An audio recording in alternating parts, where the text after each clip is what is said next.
ফেনীতে বন্যা মোকাবেলায় প্রস্তুত সেনাবাহিনী।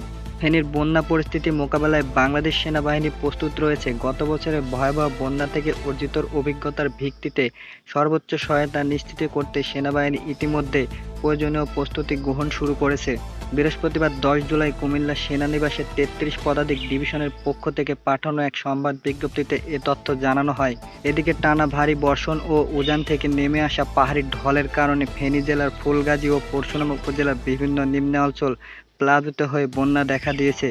পরিস্থিতি মোকাবেলায় বৃহস্পতিবার পরশুরাম ও ফুলগাজী উপজেলা সেনা ক্যাম্পে ট্রাইসাক বোর্ড, ওবিএম ইঞ্জিন এবং লাইফ জ্যাকেট সহ প্রয়োজনীয় উদ্ধার সরঞ্জাম মোতায়েন করা হয়েছে, যা উদ্ধার ও ত্রাণ কার্যক্রমে ব্যবহৃত হবে।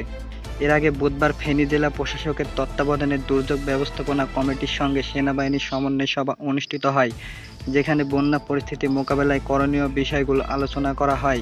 এছাড়া জরুরি পরিস্থিতিতে চিকিৎসা সেবা নিশ্চিত করতে সেনাবাহিনী একটি চিকিৎসক দল জেলা সিভিল সার্জনের সঙ্গে একটি সমন্বয় সভা করেছে। বাংলাদেশ সেনাবাহিনী জানিয়েছে তারা সবসময় জাতির যে কোনো দুর্যোগকালীন মুহূর্তে জনগণের পাশে রয়েছে। প্রয়োজনীয় সহায়তার জন্য ফেনী জেলা প্রশাসকের কার্যালয়ের বন্যা মনিটরিং সেলের হেল্পলাইন নম্বর 01894444500 এবং 01336586693 এ যোগাযোগ করতে অনুরোধ জানানো হয়েছে।